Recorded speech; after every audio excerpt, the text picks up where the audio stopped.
स्वागत है आपको हमारे इस YouTube चैनल में। आज की इस वीडियो में हम पढ़ने वाले हैं हड़प्पा सभ्यता के बारे में। हड़प्पा सभ्यता को पढ़ने से पहले हम थोड़ा पीछे चलते हैं।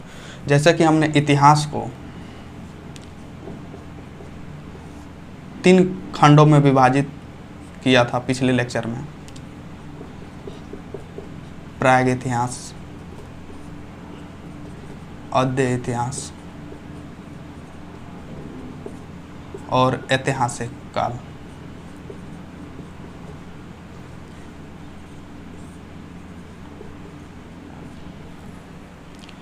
अद्य इतिहास काल में ही हड़प्पा सभ्यता आता है।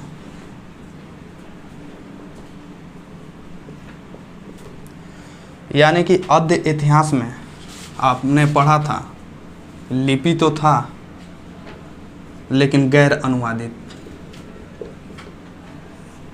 लिपि था लेकिन गैर अनुवादित। यानी कि हड़प्पा सभ्यता में लिपि तो था लेकिन हमारा दुर्भाग्य रहा कि हम लोग उसे नहीं पढ़ पाए। हड़प्पा सभ्यता के बारे में जानना इसलिए अपने आप में रोचक बात है क्योंकि हड़प्पा सभ्यता में जिस प्रकार से नगर निर्माण हुआ था, सेम उसी प्रकार के आधुनिक समय में भी नगर निर्माण हमें देखने को मिलता है। तो आखिरकार आज से 40,000 वर्ष पहले इस सभ्यता का विकास कैसे हुआ, यानी कि उद्भव कैसे हुआ, उद्भव हुआ फिर पतन कैसे हो गया, यह बात हमारे लिए जानना बहुत ही रोचक हो जाता है। तो चलते हैं वीडियो की तरफ और जानते हैं इसके बारे में। हड़प्पा सभ्यता प्रथम नगरीय सभ्यता था।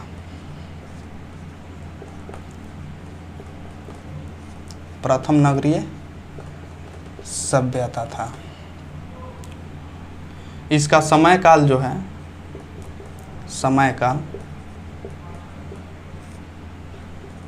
2300 ईसा पूर्व से 1750 ईसा पूर्व तक है। हड़प्पा सभ्यता का नामकरण जो है जॉन मार्शल ने किया था। नामकरण जॉन मार्शल।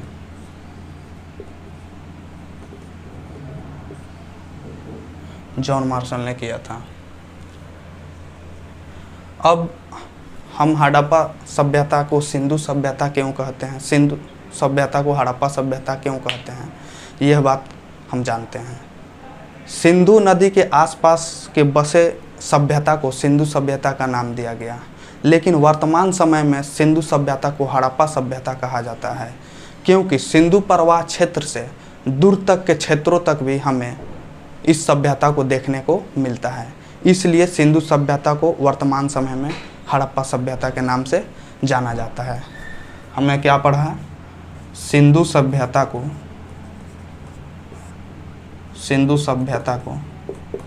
वर्तमान में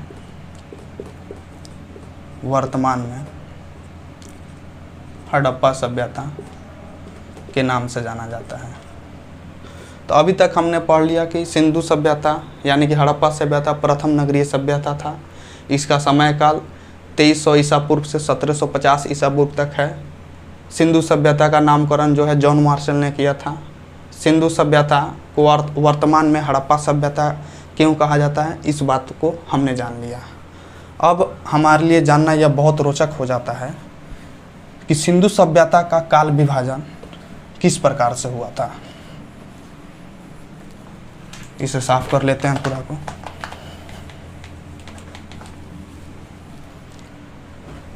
सिंधु सभ्यता का काल विभाजन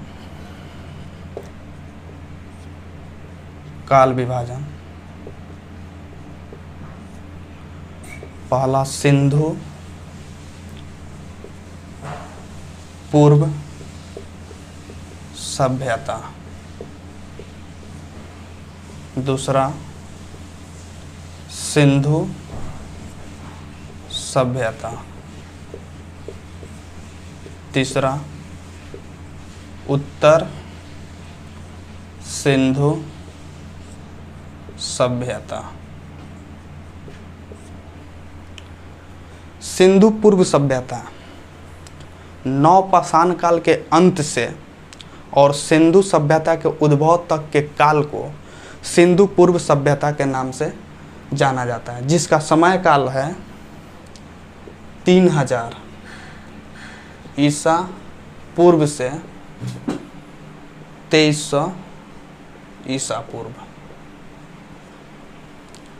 सिंधु सभ्यता में नगरीय स्वरूप जो है एक सुव्यवस्थित, सुसंगठित, मानकीकृत, स्वास्थ्यप्रद नगर नियोजन का निर्माण हुआ था सिंधु सभ्यता में। इसका समय काल जो है 2300 ईसा पूर्व से 1750 ईसा पूर्व तक है। उसके बाद उत्तर सिंधु सभ्यता को अभी हम ये काल को केवल पढ़ लेते हैं, उसके बाद सिंधु सभ्यता को पूरे विस्तार में पढ़ेंगे। उत्तर सिंधु सभ्यता का समय काल जो है आपको 1750 से, इस साइड ही लिख देते हैं, 1750 से 1500 ईसा पूर्व तक है। उत्तर सिंधु सभ्यता के बारे में थोड़ा जान लेते हैं, ये किस प्रकार से था। जब सिंधु सभ्यता का पतन हुआ, सिंधु सभ्यता का पतन कब हुआ था? तो 1750 में। उसके बाद के काल और 1500 ईसा पूर्व में जब वैदिक सभ्यता का उद्भव हुआ, इसके बीच के समय काल को उत्तर सिंधु सभ्यता काल के नाम से जाना जाता है। उसके बाद काल विभाजन जानने के बाद हम जानेंगे सिंधु सभ्यता को हमें पढ़ना है। बस सिंधु पूर्व सभ्यता को कुछ देख लिया मैंने, उसके बाद उत्तर सिंधु देख लिया, लेकिन पढ़ना है हमें सिंधु सभ्यता। तो सिंधु सभ्यता का उद्भव कैसे हुआ था, ये बात जानना बहुत ही रोचक है। उद्भव कैसे हुआ था, तो हमने सिंधु पूर्व सभ्यता पढ़ा था, जिसमें हमने पढ़ा कि नवपाषाण काल से लेकर सिंधु सभ्यता के उद्भव तक के काल को हम सिंधु पूर्व सभ्यता के नाम से जानते हैं। तो सिंधु पूर्व सभ्यता यानी कि नवपाषाण काल के बाद से कुछ ग्रामीण संस्कृतियाँ थी, जो समय जैसे जैसे बीतते गया, समय के साथ ग्रामीण संस्कृतियाँ जो है महानगरों का जन्म दी। जैसे देख लेते हैं उदाहरण के तौर पे, ग्रामीण संस्कृति ने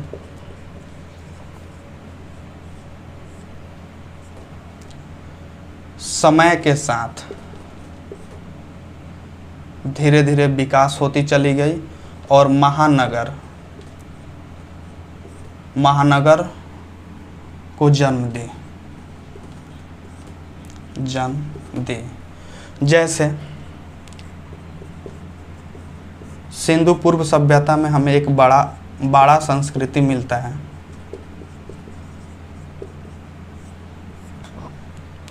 इस ग्रामीण संस्कृति ने हड़प्पा जैसे महानगरीय संस्कृति का जन्म दिया। उसी प्रकार से अमरी संस्कृति ने मोहनजोदड़ो नामक महानगरीय संस्कृति को जन्म दिया। उसके बाद सिंधु सभ्यता का जो उद्भव जो है भारत के भूमि पर भारतीयों के द्वारा किया गया था। इसमें अलग अलग विचारकों का अलग अलग मत है। कुछ विचारक मानते हैं कि सिंधु सभ्यता का उद्भव जो है भारत में भारतीयों के द्वारा किया गया था, लेकिन कुछ विचारकों का मानना है कि सिंधु सभ्यता का उद्भव जो है विदेशी शक्तियों के कारण हुआ था। उसके बाद सिंधु सभ्यता का उद्भव हमने देख लिया, उसके बाद सिंधु सभ्यता का पतन के बारे में जानेंगे। सिंधु सभ्यता का पतन कैसे हो गया।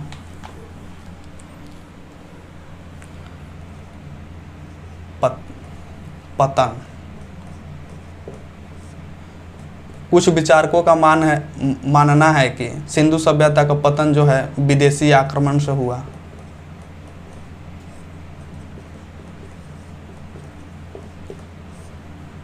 कुछ विचारकों का मानना है कि आर्थिक अराजकता के कारण हुआ।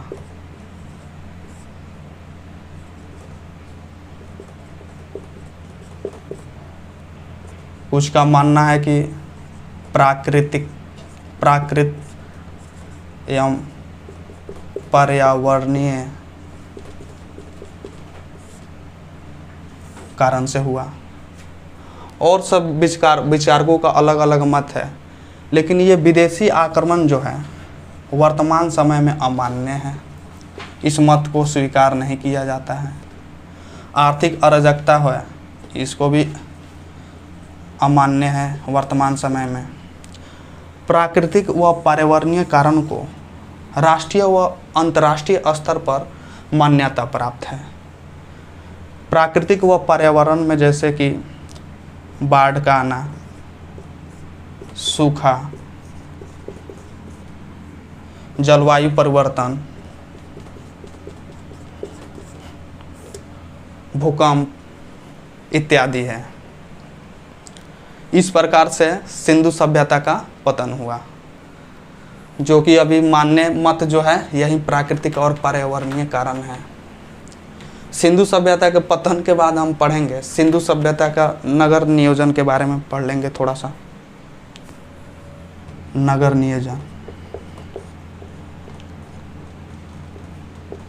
नगर नियोजन, नगर नियोजन में 3 बात हमें ध्यान रखना है। भवन, सड़क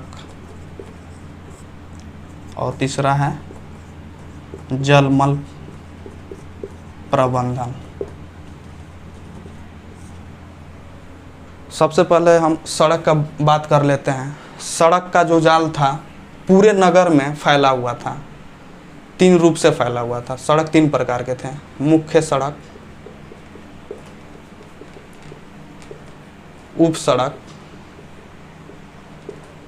और तीसरा गलियां। जैसे कि देख लीजिए, मुख्य सड़क ये हो गया, एक नगर से दूसरे नगर तक गया। मुख्य सड़क में जो उप सड़क जो है पूरे 90 डिग्री, ये कौन सा 90 डिग्री हो गया भाई साहब, मतलब 90 डिग्री के एंगल पर उप सड़क मिलता था, ये उप सड़क हो गया। और उप सड़क से गलियां मिलती थी जो लोगों के घर तक पहुंचती थी। मान लीजिए यहाँ पे घर हो गया, गलिया के मदद से लोग अपने घर तक जाते थे। इस प्रकार से सड़क का जो जाल जो था पूरा नगर में फैला हुआ था। उसके बाद भवन के बात करें तो भवन में कुछ निजी भवन थे, कुछ सार्वजनिक भवन थे, कुछ व्यवसायिक भवन थे। नगर का निर्माण जो है आज के समय में जिस प्रकार से हमें देखने को मिलता है 1 BH 2 BH 3 BH का फ्लैट हमें देखने को मिलता है, सेम उसी प्रकार से सिंधु सभ्यता काल में भी भवन का निर्माण किया गया था। सिंधु सभ्यता काल में जिस भवन का निर्माण किया गया था उसमें पक्की ईंटों का प्रयोग किया जाता था। पक्की ईंट का जो रेशियो है 4:1। और भवन निर्माण के समय में भवन में शौचालय और जल प्रबंधन, रसोई घर, पूजा घर इत्यादि होते थे। और भवन से जो जलमल होते थे उसको एक नाले द्वारा नगर से दूर ले जाकर एक नदी में इकट्ठा किया जाता था, जिसका समय समय के साथ सफाई भी होता था। उसके बाद भवन के बाद हम पढ़ेंगे जलमल प्रबंधन। जलमल प्रबंधन, जल का जो इस्तेमाल जो होता था सार्वजनिक तौर पे सड़क के किनारे कुएं का निर्माण किया जाता था, जिसे सड़क से आने जाने वाले लोगों के लिए पेयजल का उपलब्ध कराना होता था।